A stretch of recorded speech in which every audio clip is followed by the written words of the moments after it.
Worst case scenario is I just turn the speakers on. It's fine. They're releasing their next set in the fall. I'm pumped for them. I can't wait. Oh shit, I forgot how to do this.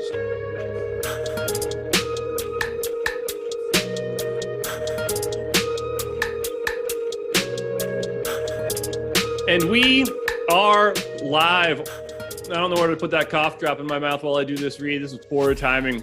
Welcome to the NBA Strategy Show. I am Josh Engleman. I'm joined by the man that you guys know as Rayen Patnaik. We are here to break down Game 2 of the NBA Finals, and we are brought to you by Underdog Fantasy. Before we do anything, hit that like button, subscribe to the channel, hit the notification bell so you know when everything goes live. Ryan, how are you?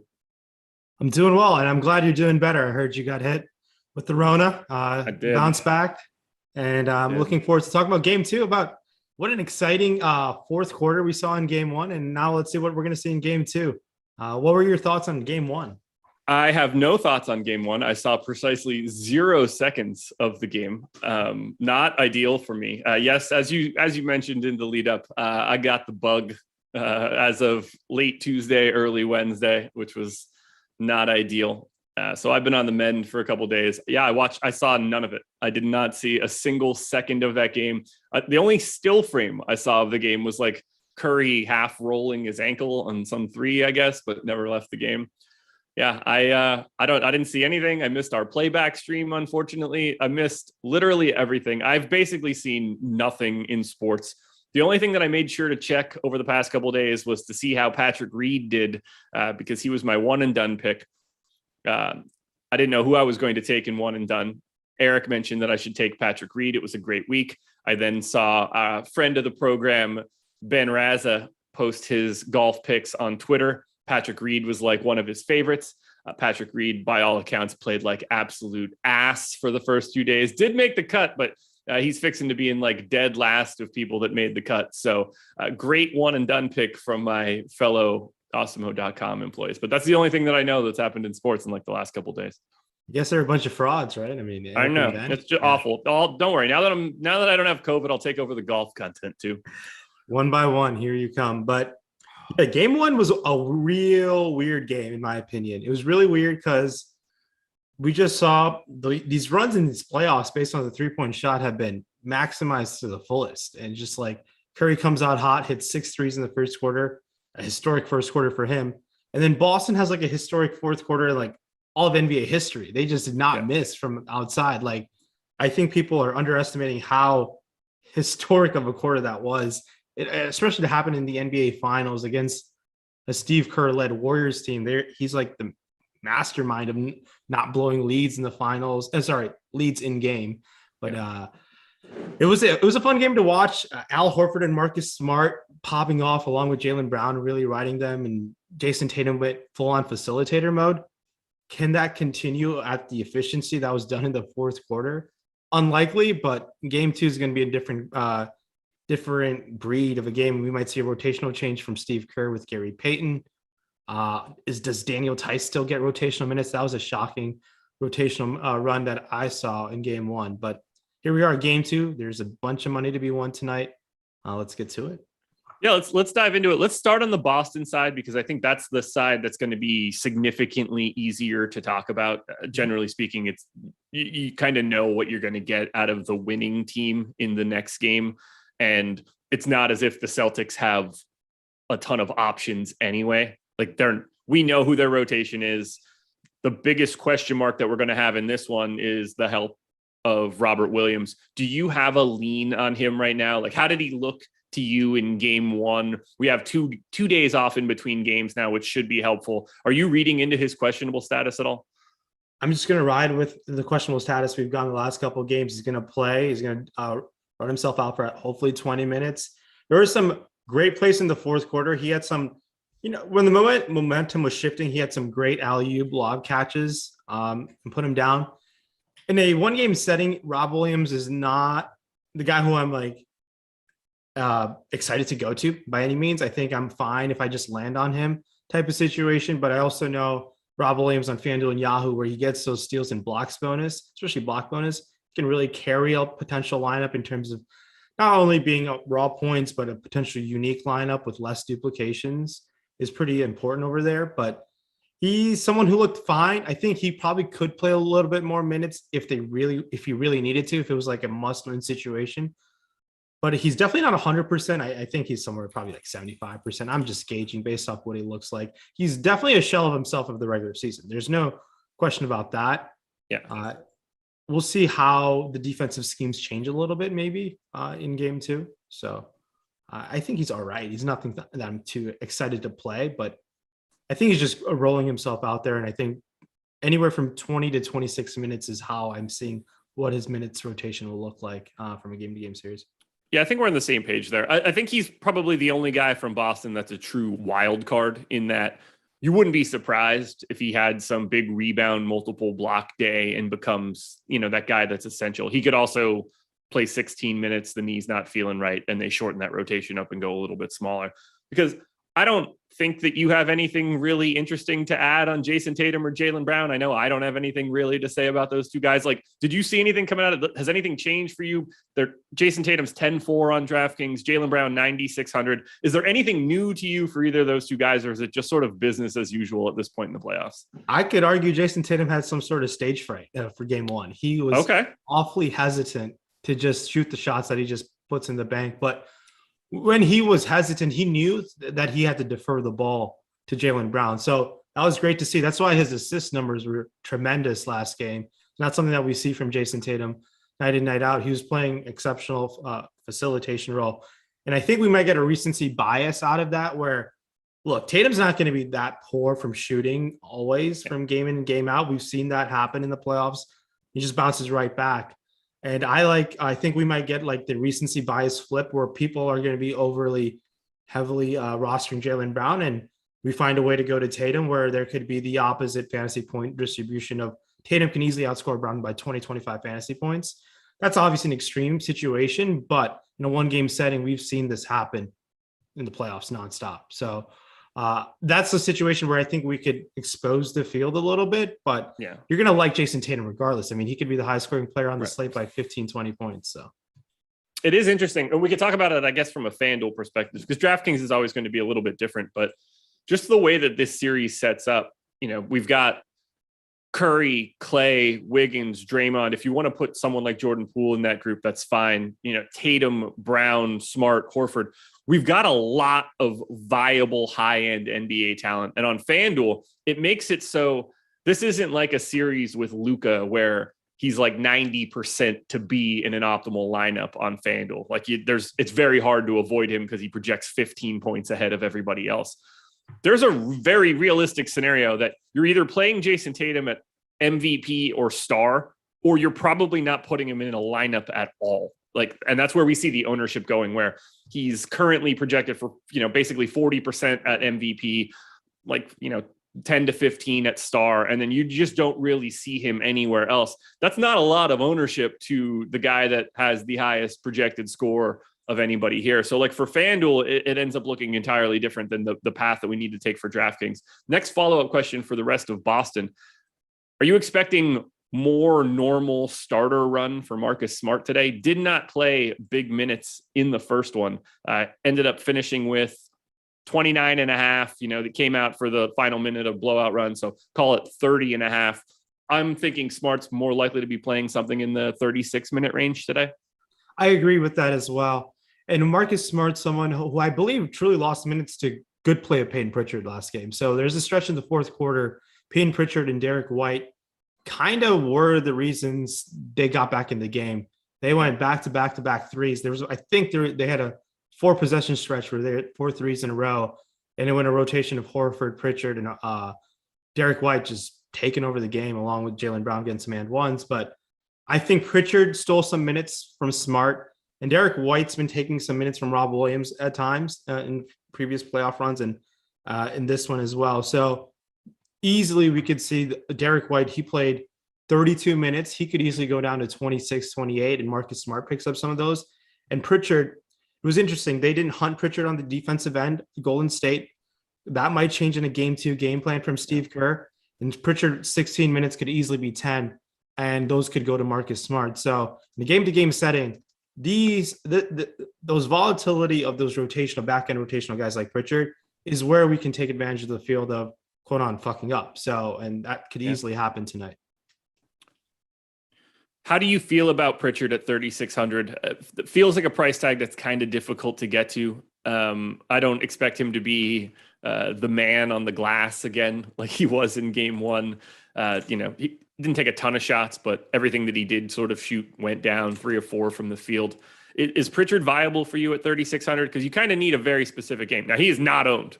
We've got him at 6% ownership. So it's not as if you need a lot of Peyton Pritchard to get over the field.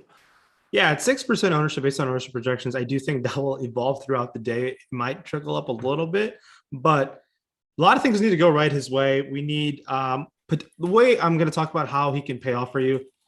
Marcus Smart foul trouble or Derek White foul trouble. Those minutes probably could go his way there. And he needs to be very efficient in his 50. Let's say if you get the max minutes, I think we saw 16 in terms of like a regular rotation. Yeah. He needs to be really efficient in those 16 minutes. That's being scoring, peripheral stats. A lot of things need to go his way. And now in a one-game setting, we also got news where on the other side, Gary Payton's expected to play. I didn't expect him to play in game one.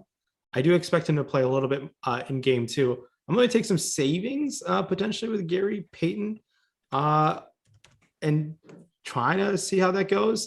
You're going to save $1,800 on the utility salary. And I think $1,800, that's a lot with the studs that we have in this game. So like taking the savings and another back end rotational guy and just fingers crossed we get 8 minutes of Gary Payton and they perform similar fantasy production, or similar fantasy outcome. I'm not that interested in Pritchard. I do think we did see that quote unquote ceiling game from him. He's just not going to take that many shots when he's on the court. If he does, he needs to make a bunch of them. Do we get more Grant Williams at any point in time here? 16 minutes in this one, did not play at all in the fourth quarter, including the gigantic run that brought the Celtics back. Is he a wild card in this one? Because at this point, Grant Williams, 4,200, I feel like you need a lot of minutes, at least from a projection standpoint, to get to him. He is not a good per minute guy. If he's playing 18, I mean, you're projecting him for like 10 fantasy points or something in that neighborhood at that point in time. Can he get back to the 30 minutes that he needed before? Or is he basically just like Derek White foul trouble away from having to be on the floor? Yeah, that's one way. I was going back to what I talked about, the Daniel Tice situation. I honestly think Ime Udoka might take those Daniel Tice minutes and make them Grant Williams minutes. Tice got 6 minutes, and that's a lot of minutes in a one-game setting. So yeah. I definitely think taking some chances of being overweight on Grant Williams. I hate rostering this guy, but he's when he's getting the minutes in the high 20s, he's paid off in the previous series and in the playoffs again. And at that low ownership, he doesn't need to do that much. It just needs to make your puzzle pieces fit to get in there. You have to nail the right combination of studs. And last game, it was Horford and Derek White and Pritchard were the guys who helped you do that on DraftKings. Yeah, it could certainly be Grant Williams. So getting above the field on a guy like Grant Williams, where the minutes, if you were to tell me Grant Williams is going to play 30 minutes in game two, it would not shock me by any means. It can definitely be on the table. Rob Williams could get hurt again. He's definitely shown that. We've seen Grant Williams start the second half in the Miami series. Not something that I think will happen in the Golden State series, but it's something that is on the table for Ime Udoka, where those minutes could go up a little bit more. Yeah, I was surprised by that 6-minute Tice rotation, in particular, just because of who was on the floor when he was out there. He went out there with absolutely no Looney. It was basically a full second unit.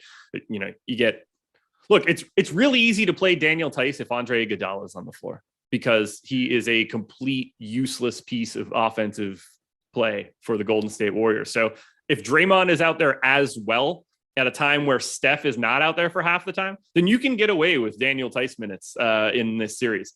I don't know if that's going to be able to happen again, but it makes sense when you see the rotation. You're like, okay, that's when you can play Daniel Tice 6 minutes. That was really bizarre. I do think there's a stretch where Iguodala and Draymond are on the court together and no Steph. I think there's a stretch in game one where that happens, and it kind of cost them, as in like Boston got some momentum heading into the fourth. They didn't miss many shots, and they honestly should not have two offensive liabilities on the court and Draymond and Andre Iguodala. So I expect that to change. Steve Kerr is much, much better at making game 2 adjustments like that. And then looking at, I was really shocked Iguodala just played into a full-on game NBA Finals setting. Like he has not played since, I want to say, the regular season. March maybe is the last time we saw Iguodala play. It has been a long time. I know he got in full practices, but full practices to an NBA final setting is quite the stretch. Yeah, he got some fantasy production in 1K salary last game, but I don't know if Gary Payton's taking all those minutes from Iguodala in this game. It's going to be something that we see change. We might see Iguodala play very low. I think Iguodala should play a lot lower minutes than he did in game 1. Yeah, I'm not entirely sure what he brings to the table any longer, if he's going to be a complete zero offensively. Now, we'll get into whether or not Gary Payton can be a non-zero. I'm not confident that he's like a better option to be out on the floor for them in this series. So we'll cross that bridge when we get to the Golden State one. Is there anything like I haven't said Al Horford's name yet. I haven't really said Derek White's name yet, but when I look at Boston, I just don't have anything to say. I feel like we know every single one of these guys' role. We know there's going to be some sort of rotation around how many minutes can Robert Williams play. And that'll sort of dictate what happens with White, Williams, and then to a lesser extent, Peyton Pritchard. I don't have any takes any longer for Boston. We've seen them play so many games in the playoffs at this point in time. We know what their hierarchy on the team is. I don't have anything else new here. Yeah. So Boston, one thing that they have going for them, I honestly think they have more offensive shot creation available to them than Golden State. And that obviously helps to a certain degree where isolation basketball in stretch time and clutch time, we haven't seen much of it of late, can pay off. So I think, honestly, I'm going to be a little soft on Derek White today. I just don't think 6'11", 5 of 8 from 3. 5 of 8 from 3 is insane from Derek White. That's not going to be sustainable in a series setting.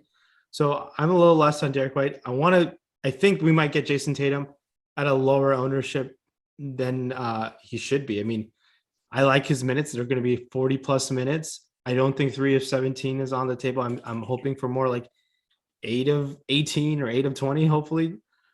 Getting to the line more is on there. So I think I'm going to be excited to go to Jason Tatum. And Al Horford's shooting efficiency, that was insane. 9 of 12, 6 of 8. Yeah. I'm just counting on guys just to take not shoot as hot as they did. They all this happened in the fourth quarter, which is really crazy to witness and watching that game. So I just don't think that shooting efficiency is going to be on the table. But the minutes, guys on Boston who we feel confident in minutes, I think it's Brown, Tatum, Marcus Smart. Those are the 3 guys. Then for me, it's going to go Al Horford. And then it's a rotation for that 5th guy. Is it going to be White? Is it going to be Williams? Could be Grant Williams, who I'm mentioning. And then everyone else, it's like I'm not too interested. But the priority guys are going to be Brown and Tatum. I do prefer, if you're going to build one lineup, finding a way to get Tatum in over Brown, just because I think we might get that reduced ownership on Jason Tatum today, just because of his poor performance in game 1. It was not that poor, honestly. It was just bad shooting performance. Yeah, I mean, 3 for 7. I mean, he was a great facilitator. 3 for 17 from the field, just never going to get it done. Although I guess in theory it got it done, but not necessarily. You wouldn't have expected the Celtics to win a game that Jason Tatum went 3 of 17 in. Oh, yeah. Yeah. You're free to tell me to go 3 of 17. I mean, it'd be interesting to see in the playoffs, whatever teams that has made more threes has probably won the game. It just seems like. I would expect that I would expect that always. Yeah. No, especially more nowadays. The disparity in 3-point percentage in wins and losses is pretty insane. I feel like the team that's just like, if you're shooting lights out, you're just automatically heading to win now. It's like teams are just not missing. There are teams that are like, I think Boston went 50% from 3 last game. That's just, that's insane. Yeah. Like if we just say like 35% is what a team shoots, which, we know that it could be a little bit higher than that. But if a team just shoots 45% for one game and the other team shoots 25%, like you basically, it's probably I don't know. It's got to be like 90-10 your chances of being able to offset that with offensive rebounding and turnovers and stuff the other way. You're digging such a gigantic hole. You need aggressive fouls. You need offensive rebounds and turnovers.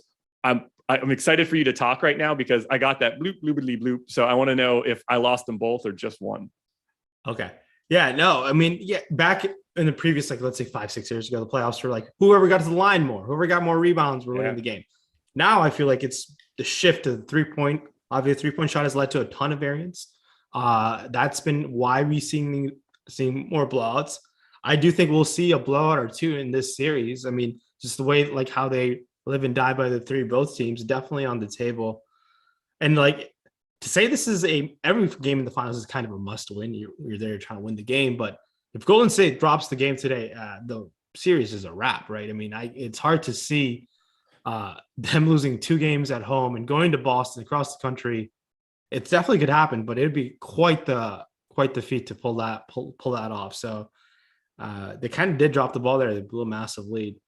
Now on the other guy I don't think any other rotational changes could happen. The one that I'm kind of foreshadowing and predicting is we might see no Daniel Tice and more Grant Williams. That's the only thing that I could see happen. But based on game one, it worked, but it only worked in the fourth quarter. So I don't want to really go to Daniel Tice. I just don't think he should be playing in the series. I think it's a mistake, and those minutes should be sprinkled under the Rob Williams and Grant Williams going forward. So that's one thing. And if MVP star options, definitely you can take a shot on obviously Jaylen Brown, Jason Tatum. You get those guys at lower ownership, but star option Marcus Smart did really well last game. I don't think that shooting efficiency sticks out, but FanDuel where you get the steals, the minutes could be 40. So Marcus Smart, I like even putting him in star in some lineups. Not a lot, but I do think it won't take much to get over the field on a guy like Marcus Smart and star.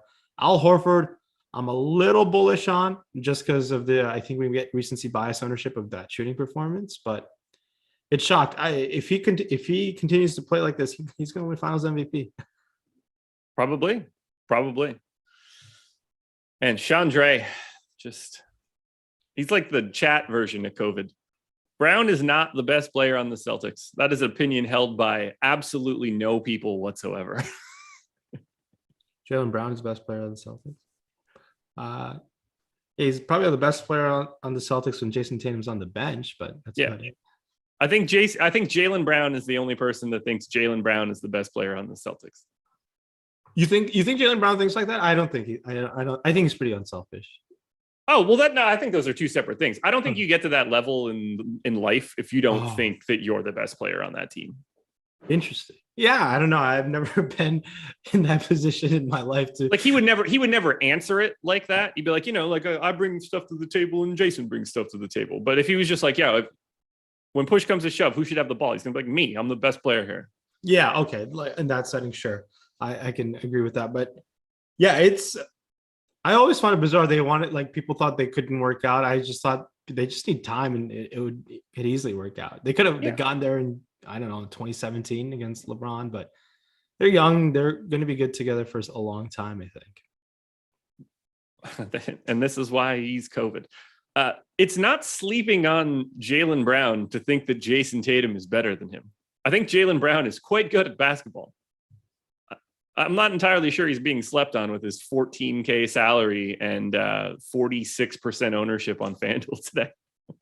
Oh, definitely not. And Brown is really good. I don't want to. I think a lot of teams would love Jaylen Brown. Like all of them. I think Jaylen every Brown, single one. Huh? Every single team. And like if Jaylen Brown is like much better than a guy like DeMar DeRozan, in my opinion, much better. Yeah. And like people will come at my neck for saying that. So Jaylen Brown is a very good basketball player, and I think most teams would love Jaylen Brown on their basketball team. So he's really good. It's just that Jason Tatum's also really, really good. So he's better. Jason Tatum's just better. He's just right.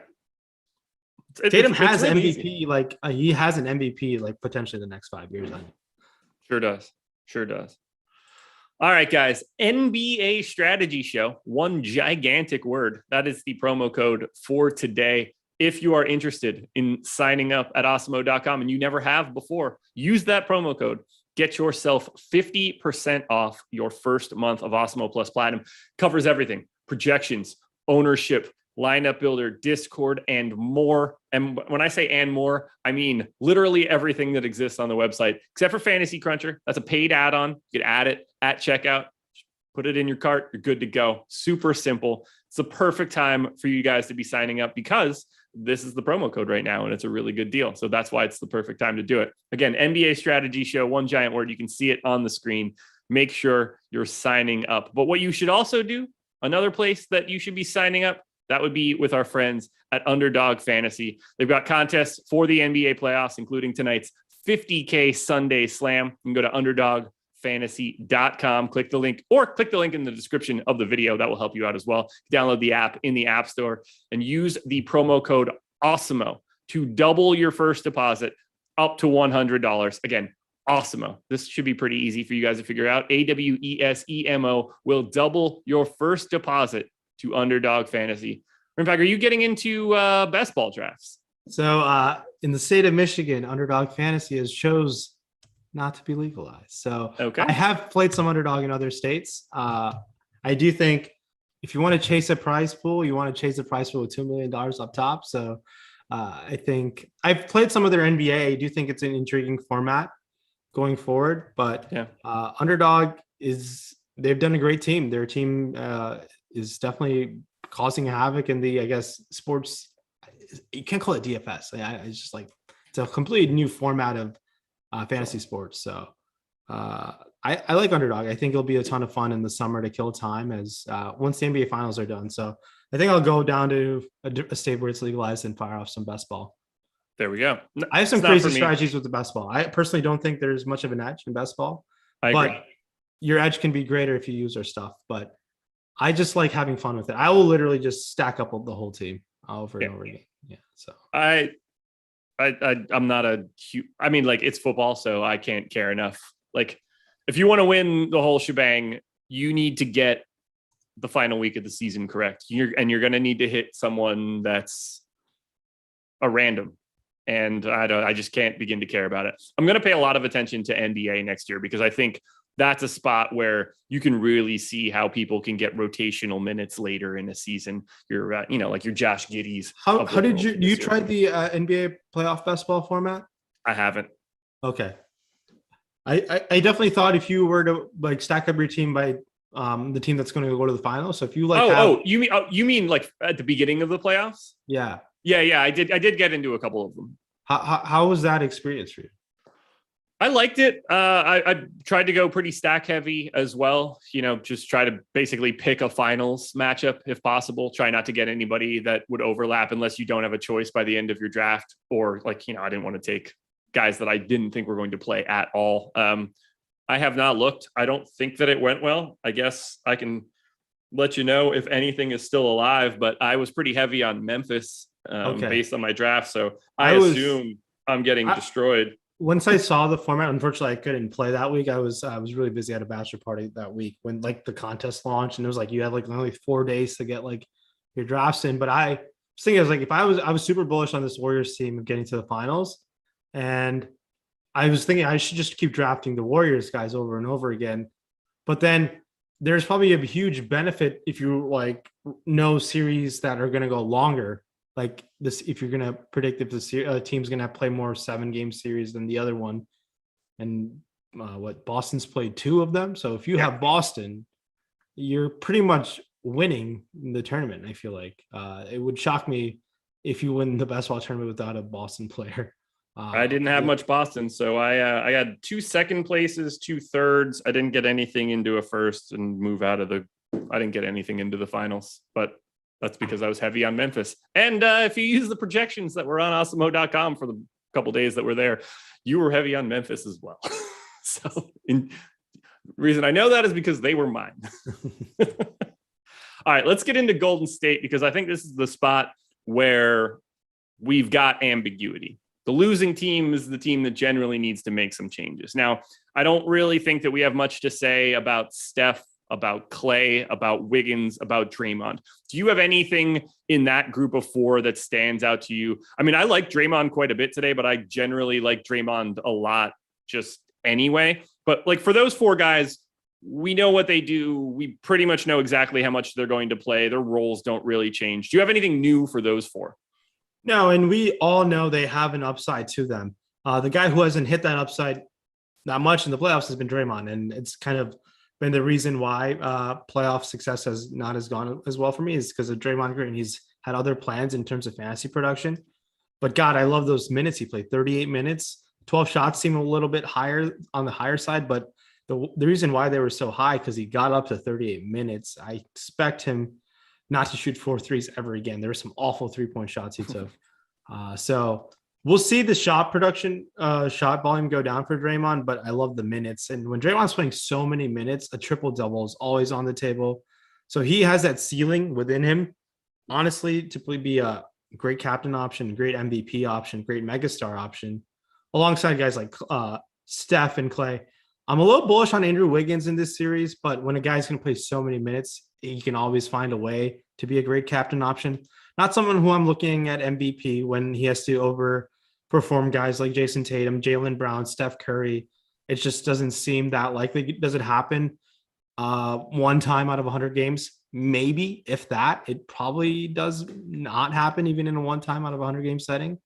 But those are the type of chances you should be willing to take in 150 a max in a FanDuel, because like even having that, if you have that one game, and if you're telling me, I don't think in FanDuel you can't build 150 good Steph Curry MVP lineups without being duplicated mass amount of times, but you can certainly build 3 good Andrew Wiggins MVP lineups where when Wiggins gets that 5 stock game, knocks down 4 or 5 threes, we've seen it happen, but those are the ways how you can separate yourself on FanDuel. And it's kind of a hot take why I might prefer the FanDuel single game format than the DraftKings captain format, because I've been on the right side of being on that one game setting where, okay, Mikal Bridges has that 6 stock game and no one plays him at MVP, and you take a flyer on like stuff like that.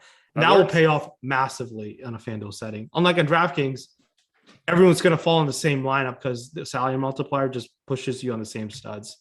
So a little risk reward situation. So going back to your original question, Golden State, ceiling guys, Curry and Clay. Can Clay knock down 8-9 threes and get you there in the 3-point bonus DraftKings? Yes.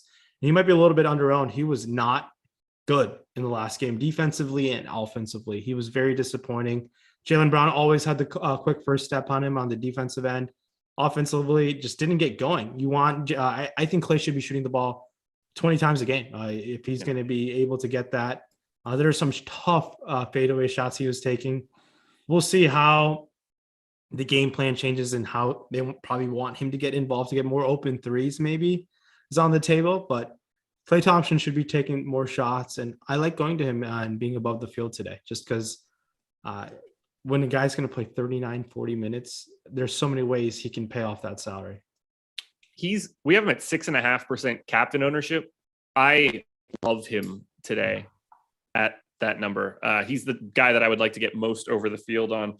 Let's go ahead and see if I could recover my right AirPod, put the left one in now because that right one just died. I don't know why they're dead. They have been charged. So that's an interesting little thing that's going on, but we'll cross that bridge when we come to it if I don't hear you out of my left ear either.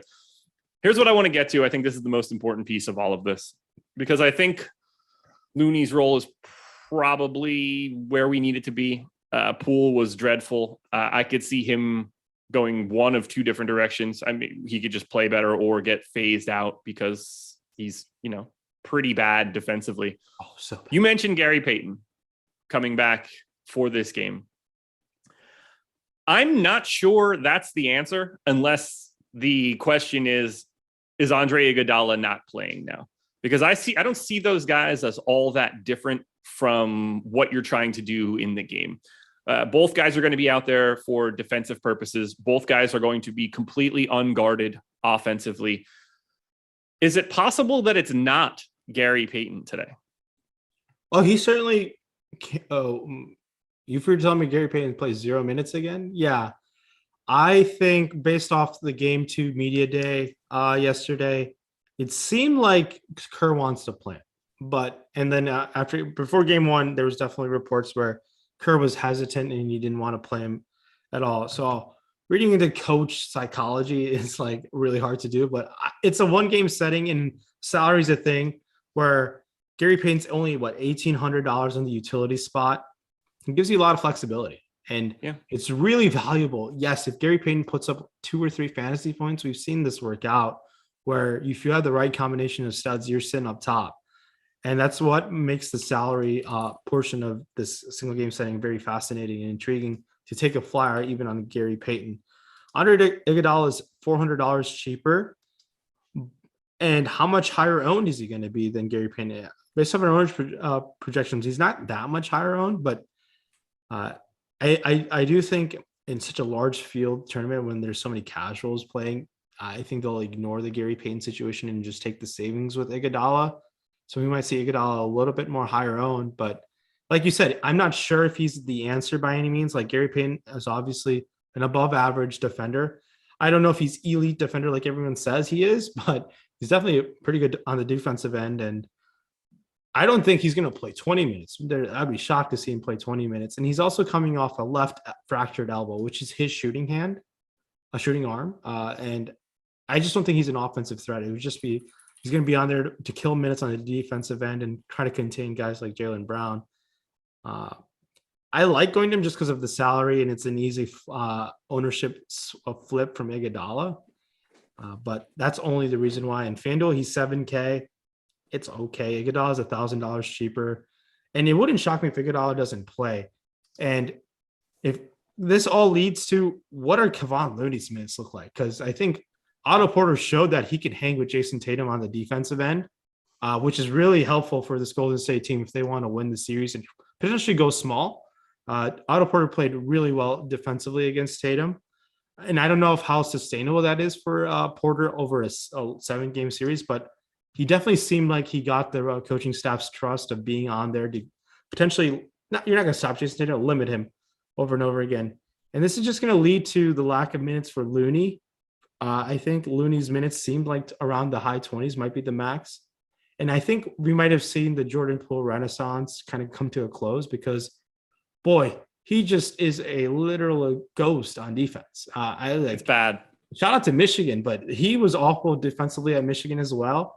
But it is even worse in the NBA. And his offensive improvement has been obviously nothing to sleep on. But he is a huge liability on the defensive end where they have to play zone when he's on the court because he's just bad defensively. Yeah. He's just awful. And I don't know how long that's sustainable because Boston's a smart team. They're going to hunt him. They're going to keep isolating him and hunting him over and over again till he gets off the court. And that's the reason why Jordan Poole at that price tag, yes, he can get hot from the outside, but that's really about it. He was not good fantasy-wise last game, and I do think he's going to have some ownership, but I'm going to be willing to go under the field on a guy like him just because of his defensive liabilities in an NBA Finals setting. I just don't think he should be on the court because he's so bad defensively.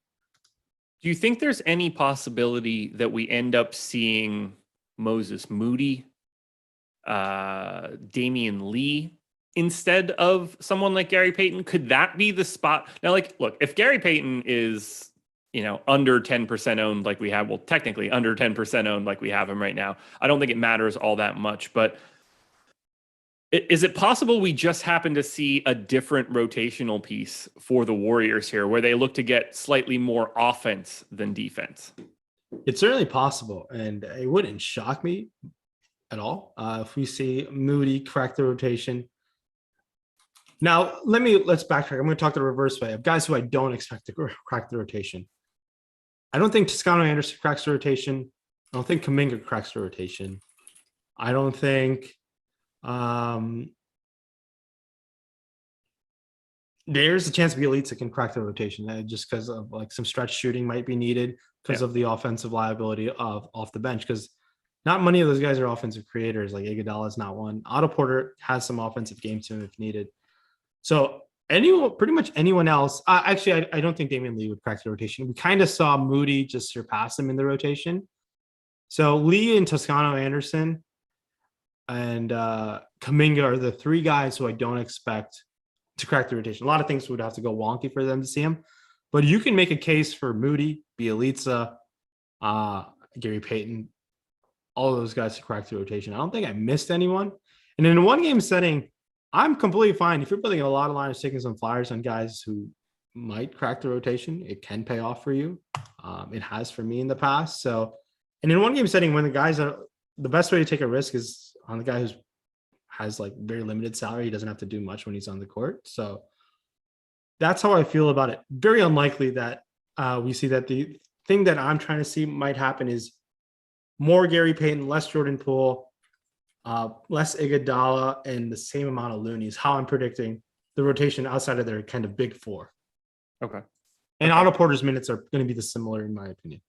Yeah, I think he can just sort of only, well, I mean, if this were game 7, things might change a little bit, but I think he can just sort of only play a certain amount of minutes, and that's just going to be it. Although the extra space in between games can certainly help him out. I'm just nervous about Payton because I don't know what he solves in this series. I don't know what they do with such, I don't think it's helping them at all to have such little space. And I think that they might lean more towards offense than defense. You think they need more offense than defense? I think my counter argument to that is more Gary Payton, less Jordan Poole. You just like bring in someone who's a bit more of a competent defender than Jordan Poole, which it has some value when you're getting hunted. That would be my only counter argument. But yes, you are and Jordan Poole is definitely a much more superior offensive player than Gary Payton in terms of shot creation, getting to the basket. Gary Payton, I forget how much he shot from three. It's just that you're just hoping that he just can hold himself on the floor better than Jordan Poole defensively. He's not much of an offensive The Darko projection system has Gary Payton as a true talent, like 31% 3-point shooter, which is obviously he's going to get left completely alone. Yeah, especially with a fractured elbow. Yeah, I'd imagine. So. Right. I can't imagine he's coming out of that shooting better. Something was wrong when you were born with an elbow. Can you imagine if he's like Henry Rowan Gardner now and he's just like a dead eye? He's like Kyle Korver. Yeah. And none of these guys are captain. Very hard for me to put these guys in captain options in confidence. For a cheap price captain option to go there for you, you essentially need all the guys in your line to put a 40 plus. And like someone else, and like they have to be expensive too to make sure that salary work. And no outlier. Correct. And that's what makes things a little interesting, that roster construction. I don't know what to expect from Kevon Looney in this series. I do think he has been overperforming, and to a certain extent where I think they should go more small in this series to kind of like outrun Boston a little bit, where we see more Draymond at the 5 and more Otto Porter. Like, I think Looney's and Otto Porter's minutes should be identical going forward, maybe. I don't know. How do you feel about the Looney, Otto Porter, that front court rotation for Golden State? That's where I'm a little concerned and not sure how that's going to play out in a game 2 setting after game 1. I have Looney getting 2 more minutes than Porter, but I think those guys are going to just be pretty close to each other no matter what. We saw Porter play 23 and a half. We saw Looney play a little over 25 in game 1. I think that's sort of going to be what we see. I mean, in the games that Otto Porter is able to play, he basically plays 24 or 23 to 25 minutes. So I think we can feel pretty good there. Whereas Looney, there's going to be a day where he'll play like 15, and then there's going to be a day where he probably plays 30. I think there's a lot of range on Looney, whereas I think Porter's error bars are pretty narrow. Yeah, that's a good point. And yeah, Looney's been very interesting in this playoffs. Obviously, he grew up a point guard, so he has some handle to him, and he grew so fast and those hips got out of place, so he needed the surgery. It's been very impressive to see him play like this, because I never expected this from him in terms of fantasy production. He's one guy I never rostered in the regular season, and very hesitant to even roster in a one-game setting because I just always thought he was overowned. It's burned me in the playoffs, no questions about it, but good for him. He might, I don't know who's going to pay him, but there'll be some team that pays him a little too much money this offseason, I think. I think he stays, but we'll see. Yeah, you don't normally see a lot of guys whose rates improve when they go to the playoffs, especially when you're playing with guys like Steph and Clay and right. And you're playing the hardest competition. You're not padding any of your stats by playing the dregs of the league. You don't get to play the Kings in the playoffs. Looney is a 0.94 fantasy point per minute guy, as like a raw talent in my model. He's been at 1.07 just over the past 30 days. That's in theory like the hardest part of his playoff schedule. So it's been fascinating to see him succeeding, because it's not like he's just riding hot shooting to like good stats. That's not how Kevon Looney's game works. There's no like, oh, he's been streaky. He shot 53% from three in the last, like, no, he's just dominating the glass and putting back everything that he can. Yeah, and he's a bit undersized too. I think him and Draymond Green are like similar height too. And it's, they're not like, neither one of them's big. No, for the league at least. Correct. Obviously, giant human beings in general. Agreed. And in terms of like captain options, I might just fire off. I have interest in captain options, probably more Golden State than Boston. Same. And I think Draymond and Clay are getting really underrepresented at the captain today. I agree. And you got to love those guys, especially Clay, 3-point bonus. Draymond Green, a potential triple doubles on the table for him when he's going to play up close to 40 minutes. For them to win, honestly, he shouldn't play more like shoot that many shots from the three, obviously, but much more facilitation role should be involved for Draymond if he avoids foul trouble. Out of the four, I guess their big four, my least favorite is probably Andrew Wiggins. I like finding a way to get the extra 200 to Clay or save the 200 and go to Draymond. Same. And Steph Curry, captain ownership. Yeah, he lit it up, but he was most of his damage was done in the first half. He didn't score a basket, I think, in the third until the very end. So, and 6 threes were hit in the first quarter. He ended up with 7. So there's definitely some adjustments done, and there was obviously that minor ankle tweak that happened in, I believe, in the third quarter. But it's Steph Curry. He's going to shoot the ball 20 plus times at the minimum. Yeah. 3-point bonus on the table. If you can make him fit at the captain spot and have a good lineup, I'm all for it. But I think there is some merit to taking some other guys outside of Steph on his team on the Warriors. Yeah, Steph's like the guy I probably get to the least in the league, because he's not, what's the best way to say it? Like, he's not a great fan. He's not as great of a fantasy guy as everybody just assumes that he probably is.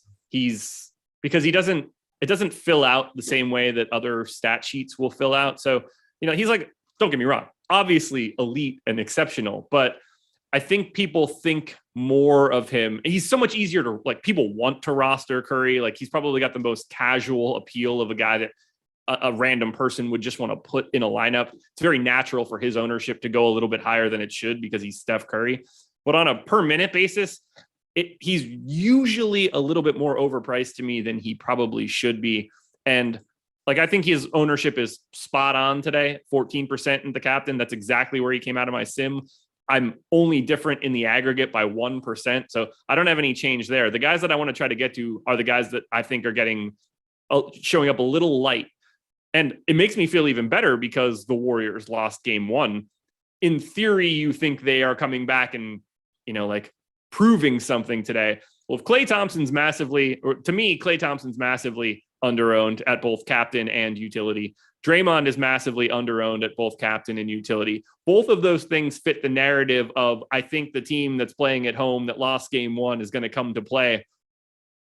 Would you be surprised? Like, is Clay any less likely to shoot the lights out today than Steph? To me, no. And it's a $3,200 gap and a half gap at the captain spot in ownership. Yeah. I just want to, a Clay ceiling game makes a ton of sense to me today. Yeah, no, definitely. And what you gain in that salary savings is obviously a 50% more salary savings. And that 50% in a final setting helps you jam in the other guy who could potentially play 20 more extra minutes on the court. And just looking at your lineup, and if you can pinpoint your lineup and find a way to get, I don't know what the minutes, but you can roster 6 guys on DraftKings. If you can pinpoint your lineup and you're getting if you think your lineup can get 220 minutes of basketball play, yeah, you're in really good shape. Or even 220 might be low. I'd be like even going a little bit higher maybe. But if you can just pinpoint that and be like, find different ways to get a little different on the cheaper players, and I think you're going to be looking towards the top more times than not. That's another intriguing way to look at if you're hand building lineups. For a lot of people who are watching your show, probably hand building lineups. Just like think in your head, oh, is he going to play 36 to 40 minutes? There are so many ways he can get there for you, and we're at a stage where you got to be able to embrace the variance in a one game setting over and over again with blowouts. Just the way coaches just change the rotation on the fly at times is definitely on the table. So be willing to look at things like that and try to see if you feel something and in a one game setting, if you saw something that happened in the first game, like, oh, they should play more minutes, more likely than not, coaches probably have noticed that as well. So feel free to fire away. And that's way, especially with such large field tournaments, and everyone's majority of the field is probably using some sort of data driven projections to get them there. And just being a little different from the data can pay off in a one game setting. So definitely be willing to take some risks like that. Everybody needs to hit that like button. 400 people in here, just 71 likes. That's not going to cut it. We should be up over 100. MLB Live Before Lock coming up at 12:15. We've got NASCAR Live Before Lock coming up at 2:30. And then NBA Live Before Lock coming up tonight at 7 p.m. Eastern time.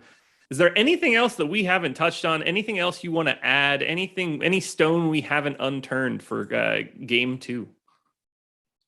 Yeah, just keep an eye on potential the pregame coach speak of what might happen in Golden State.